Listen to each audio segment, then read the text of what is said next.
What's up, everyone? This is Jason of Augmented Gaming here, and this is gameplay of a game that I am going to review called Onto the Dead, our Darkest Days. This is a zombie game that is set in the 1990s, I believe 1980s, and it is about a zombie outbreak breaking out, and you're supposed to be managing survivors, their morale, hunger levels, things like that, trying to protect them from the outside elements. Basically, think of this war of mine. Now, the funniest thing about this is I could have swore that this was the people who made this war of mine, and maybe it is, but it's not the same studio. I think that the studio that did this war of mine was like 11-bit, and this is the people that made Onto the Dead is Pok Pok or something. So they're two different groups, and up to like probably 10 hours ago, I thought that they were the same. So I gotta change the way that I'm gonna go about this review, kind of. So if I mess up here and there because of that, then so be it. Again, I don't have a script. I literally have a piece of paper that says theme, art style, graphics, sound, and technical performance, pros and cons. So this is off the top of the dome. So let's get into it, shall we? So the theme of the game, again, like I said, it takes place in the 80s or 90s, zombie outbreak. You gotta manage survivors, you gotta get food, you gotta build up your shelter. But unlike this war of mine, and yes, I'm gonna keep comparing it to this war of mine because, and it's not a bad thing. Don't take it as a diss, Pok Pok Studios. I think I'm saying it right. This war of mine is a cult classic. I believe that it did really well. I know it should have done really well because it was a great narrative driven game. Sometimes people, gamers, want narrative driven games. We don't need the Fortnite, Twitch shooters, spastic shooters 24/7. Sometimes we need something that, by all means, grips us in the story, immerses. I hate that word immersion, but immerses us in the game. Um, So I give it an 8. I'm gonna give out random numbers at the end. The game overall is not gonna have a major score, but I'm just gonna give random out scores. So the theme of this game is an 8 because this is a game that people want. This is a game that gamers want. Gamers love zombies. This is just the truth. Even though they sit there and they say there's zombie fatigue, there's superhero movie fatigue, that's bullshit. We just want games done well. Zombies is never gonna go out of style. The art style of this game is really, really good. It's not something that's going to completely wow you or think that you're living in a alternate reality or VR or whatever nonsense, but it's great. It's good. The graphics, same exact thing. It's fine. I'd give a graphics or art style a 7. Again, it's serviceable. It's not the greatest thing in the world. Again, the gameplay that you are seeing, I am playing this off of my ROG Ally. I am hitting 40, like 46 FPS off battery, off AC adapter, and like 53 on adapter. Nothing crazy. It's fine. Now, the sound. We need to talk about the sound. The sound in Onto the Dead, they have knocked it out of the park. The sound in this game, I don't know who you guys hired to do the voiceovers or what team you guys got. Y'all got some fucking problems, dog. Soon as the game starts, excuse my French, it sounds like somebody's getting sucked off and she not gonna stop. She hasn't stopped. And my man is dead. Like the sound in this game, and I had to use the just to jolt your goddamn brains, guys. The sound is on point in this game. From the heavy stomps, as you can see, this guy is on these containers. From the different materials that your character's feet touches, from the moans and groans of the undead, from even the sound of the pitter patter of naked feet above you on another floor. The sound is on point in this game. When the sound comes together, if I had to say, okay, if I had to say anything about the sound, because now it sounds like I'm glazing, I would have to say, um, I kind of wish, and they already said that they were going to fix that. I kind of wish that the music went a little bit better with the game, and I know that they could do it because, well, they already said they were fixing it, so who am I to complain? The sound gets a 9 from me. you ain't getting a 10. No video game gets a 10 but Perfect Dark. No woman gets a 10 because let's be real, they already put themselves on pedestals. We need balance to the force. So it gets a 9. That's the highest you can get from me. I ain't got a problem with the sound in this game. The technical side of this game is where the game falters, unfortunately. Now, when I was playing the demo of this game, I was having fun up until I wasn't. And where I wasn't having fun was the combat. I can forgive a lot of things about a lot of games, but combat in this game is inevitable. Now I know that there's people who sat there and they go, "Oh, you're talking about combat like you should be you should be trying to fight." No, but there are times that you are going to fight. There are times that you're going to have to deal with set pieces in this game. A perfect example, just to let you know I know what I'm talking about. There's a set piece in this game where all I'ma say is them zombies are on them hooks and your character goes fucking crazy. And I just said, oh shit, that's dope. That's cool. I hope that they put more set pieces and they randomize it so that this way you don't know. You don't know when these things are kind of gonna happen. Again, there are gonna be times that battle is unavoidable. Now, I don't know if this was in the demo, but I know in the early access version, there is a dodge. You can press the sprint button while you're standing still, and your character will do a step back. This is a dodge.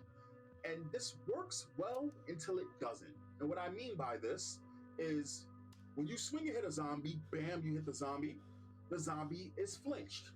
You swing again because the zombie is flinched. Bam, the zombie is flinched. Now, you can swing again and it's a complete toss-up. And the reason why is because you know that the zombie wants to swing at you, and you can press the dodge button and dodge if the zombie swings. If the zombie does an attack with the arm going down once, and I call it going down, arm attack down once. You'll know what I'm talking about when you see it. The problem is, and I had this problem in the demo.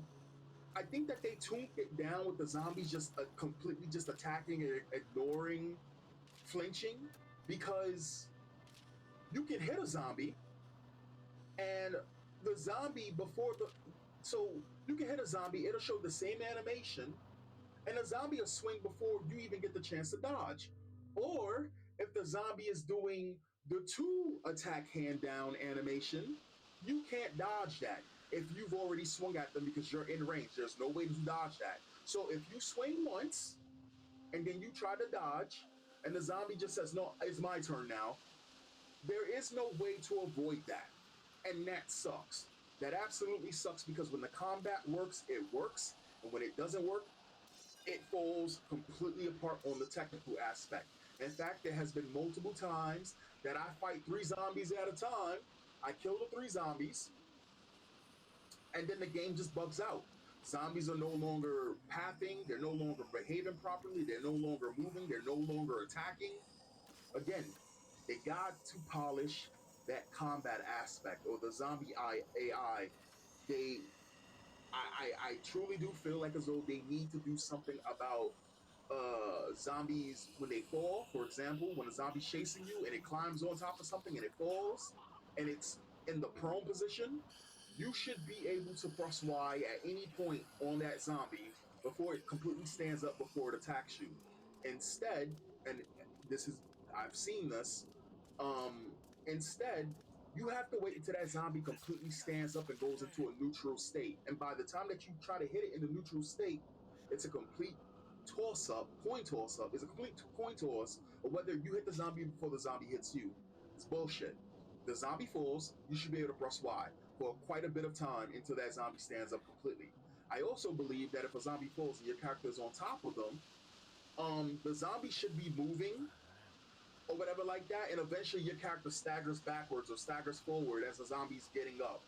I think that you should be able to pin zombies down, and this should help you in a situation where you're fighting multiple zombies at a time. This will make the situation of being surrounded a little bit more fair because when these zombies surround you, they're just swinging and you're just taking damage, and then you get broken, bruised ribs, and you go from 100 to 0 in a real quick second.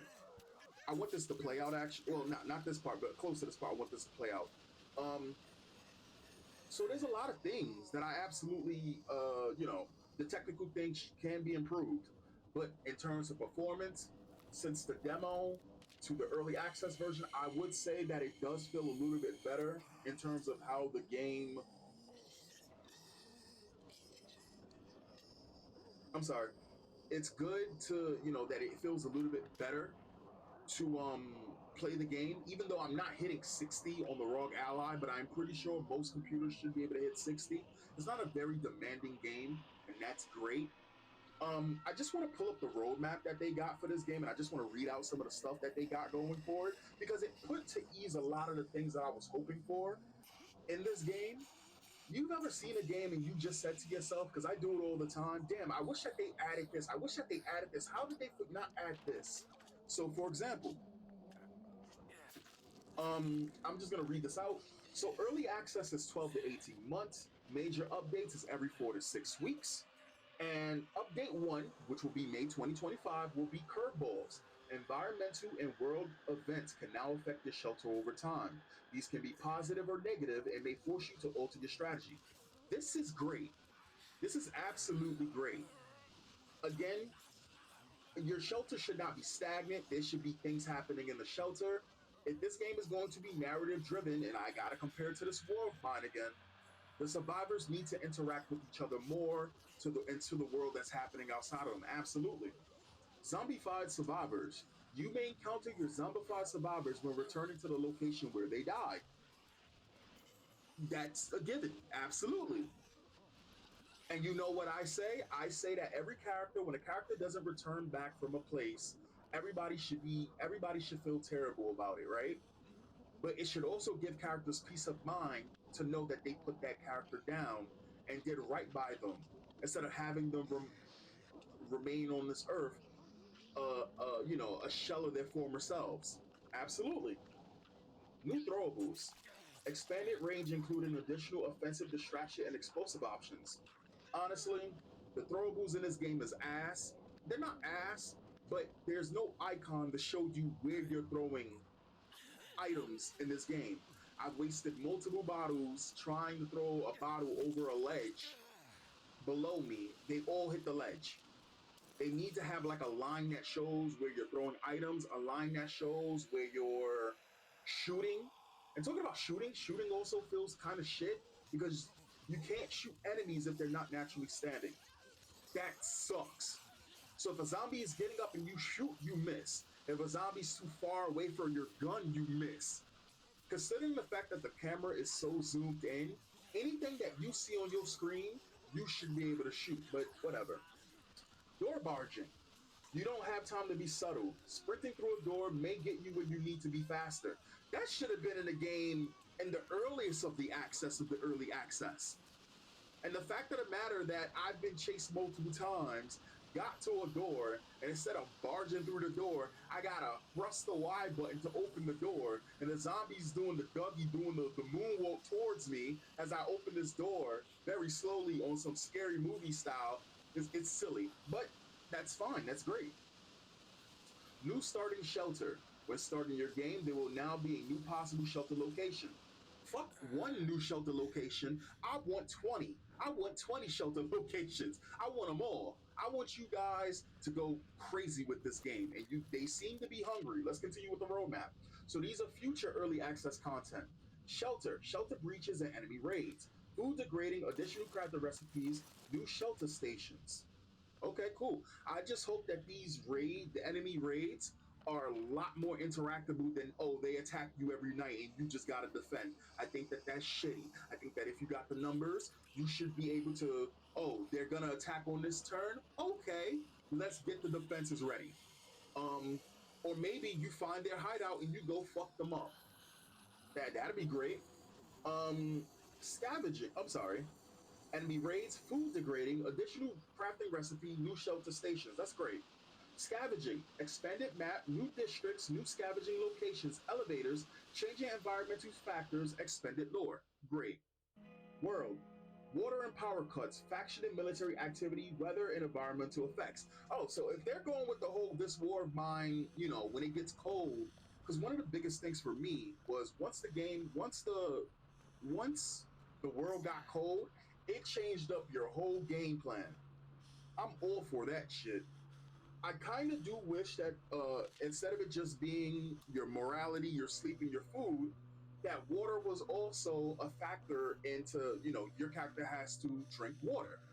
You know, that should be something where there's different containers that contain different amount of water or juice or whatever like that that survivors can have. I absolutely feel like as though that should be a thing. It doesn't make sense to just mix food and not have water included in that. Then you got to choose. Um, Plans: new and more dynamic escape plans, survivor side missions, unlockable content after completing plans. Now, if I am breaking this down properly, what that means is what I believe is that the way that the game works is you got to find plans to win the game. And depending on what plans you find and you complete, that changes the outcome of the ending of your game if you successfully do it. But when you do this, you unlock something for future runs. So, say for example, and this is just me spitballing here, when I was playing the game, I kept seeing these weird signs, and then I also saw a hand pull a manhole cover when I was leaving a location, and this made me think that my group was being watched. And then you come find out it has something to do with the railroad network, and there's probably people in the railroad network. Now, let's just say you do the railroad network quest, and then you start unlocking traders, and then the people in the network in the train station are doing trading, right? But let's say you don't unlock trading that way. Let's say you unlock a character through trading who's better at trading, and the traders are just the network guys. That would be dope. Um, Zombies: new individual and cluster behavior. Morning additional attacks. Hordes will eventually overwhelm your shelter. Now that's cool. Now, unlike this War of Mine, where you have to stay at a shelter and you got to get resources and hold up until you get evacuated, this game is about moving from shelter to shelter. Though I do hope that you can eventually get to a point where you're doing missions where you're clearing out zombies and maybe the area becomes a little bit more and more safer. I'm not saying safe, I'm saying safer, where if you get a certain amount of survivors and a certain amount of resources, maybe you don't want to leave. Maybe make that a scenario, make that a different game mode, or make that a game mode alongside the game mode where it's possible to do that. Absolutely. Give the gamers options so that it sucks when you ultimately have to leave a shelter. Previously on AMD's The Walking Dead. All right. Um, Survivors, new survivors, character bonds, relationships, skill systems, armor, disease, deeper injury, and trauma recovery system. Yes, yes, we want this game to be harder than Vietnam. Sure. I'm all for that. As long as the game is to some extent fair, I'll be down with that. Sure, I think majority of us want that. Absolutely. The big part of this game is the characters' relationships to each other. And I think that they hint at that with every character's bio story in the beginning of the game. They try to explain that with how the characters interact. I hope that the bonds between these characters it works. I listen, there should even be relationships, dog. I say go full out. I say go full out where you change perks get changed, perks get removed, negative perks can probably get removed or added, positive perks can get removed or added. Absolutely. Really make this game something unique. Do it. Do it. Don't shy away from it. Do it. Um NPCs, traders, factions, recruitment, firearm usage, NPC quests, improve human behaviors. Absolutely. That's a given. Infection. Now we're getting something good.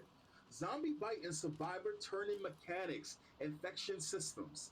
Now, one of the most heartbreaking things in this war of mine was a survivor that you really, really care about being sick and you're feeding them and you're trying to keep them out of depression and etc. etc. And either it's too cold to go out and you're just hoping that the trader comes by or it gets warmer and you can go out and they can recover, and then you wake up in the morning and you find out they committed suicide, they left the shelter and they're no longer able to be found, or they died. Imagine in this game A zombie has been bitten. Like, who gives a shit? A zombie's been bitten. Imagine a survivor has been bitten. He's showing signs of infection, and you're giving them.